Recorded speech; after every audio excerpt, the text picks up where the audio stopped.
Y llegamos a la partida número 3 entre estos dos equipos. La verdad que estoy muy contento por el nivel que está mostrando Latam en este campeonato. La verdad que los chicos de Nocturns están jugando a un nivel muy alto y lo demostraron en la partida número 2. Si no la han visto, chicos, ya saben que está disponible en el canal. Pero bueno, se define quién es el ganador de esta serie al mejor de 3 y partidas muy reñidas y entretenidas. Sin embargo, el que salga perdedor de esta partida todavía tendrá chances de continuar en el campeonato. Pero bueno, más adelante hablaremos de esto. Ahora veamos el resumen de la última partida. Roll on out of there. Inbound though, just stuck holding Noita Lover in place. This is fine. He's out of position and inbound, able to find first blood. So everything we've been saying about the Geb so far, it ends up working. Use can't get the dash off the taunts there as Gold Fury ends up being pulled and dropped. But Daylon lives on the right-hand side. He survived. That's all that really counts here. Inbound gonna jump in place. Oh, no. And that was a little bit of a question mark, gamer. I'm not really sure what's going on there. Not... That wasn't it, Chief. If you're looking for the look, that was not it. Chief, was that it? No, it definitely ain't. As now the rest of Nocturns gonna pull the Gold Fury, but this could be it as Kiki comes around the backhand side. Smitero blown up right away. Clout brings in the damage, and just like that, Nocturns can't cleanly decide what they want to do on Gold Fury, and now it's gonna go LG's way. Should have been the staggered backs from Nocturns after they found the pick onto inbound. I think they had the pressure, but they're not willing to give it up just yet. Zion 6 in that last attempt goes again. Nice dash away, gonna keep him safe and sound, but same can't be said for Gino. He went in onto Leanne and now might have bit off a little bit more than he can chew. Smitero, this should be an easy one to clean up, and in fact, no time at all, brings down the Vulcan. He no longer has that CC immunity from the ult. Weekend with the Haze and Katana too, just heckling Daylon in the mid lane, not allowing this Terror to come back up the rest of his team. Clout has the Poison Star online and they are shredding this Gold Fury. Zion 6 going up into the air, trying to do what damage he can, but as soon as this ends, I don't think that Luminosity can continue pushing into it. They want the fight now.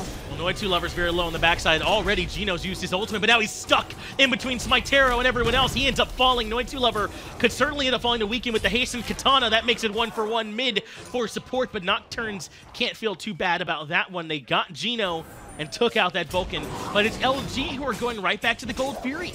Luminosity with a little bit more of an advantage here because Clout is still full health. As long as Clout is this healthy, that's a free Gold Fury for the team. They pushed back Nocturns, they did their job.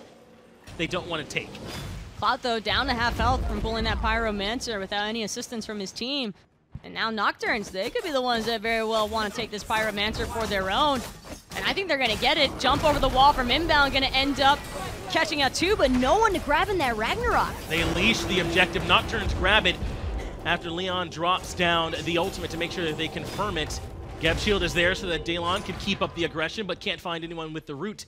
They force out LG and slow down these auto-attack focused characters, and Erlong in a lot of ways has been. We've seen him trying to stick to these targets with the wing blade to help out, but Daylon might be in a little bit of trouble. They bring him right back towards Clout, and those are huge damage numbers. The crit removes Daylon from the map, and they should be able to grab this tier 1 too. Worst case scenario right now for Nocturnes, because now they're all left to shuffle and play defense. Weekend, inbound, and Clout will manage to take down this T1 tower before anybody else from Nocturnes has a chance to respawn. They should be able to...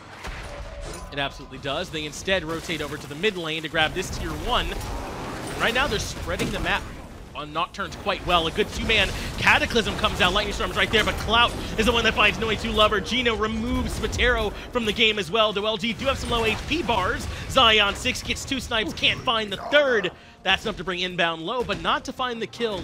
LG comes as a result of what happened there in game 2. Luminosity were starting to get a little bit overconfident in their plays, and well, they ended up wiping against Nocturnes, and that led to a game loss. Daylon here now trying to play defense against the Fire Giant, but I think Nocturnes are just content with letting this one go and looking for farm elsewhere. And I think that they have to. That's Fire Giant down for LG. First one of the game.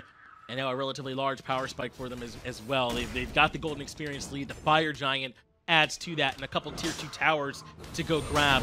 But what LG have done a great job here in these last 6-7 minutes is just spreading the map. Nocturns are playing entirely reactive, and they cannot keep up with LG. Nocturnes just seem confused as to whether they should play defense or go on the offensive.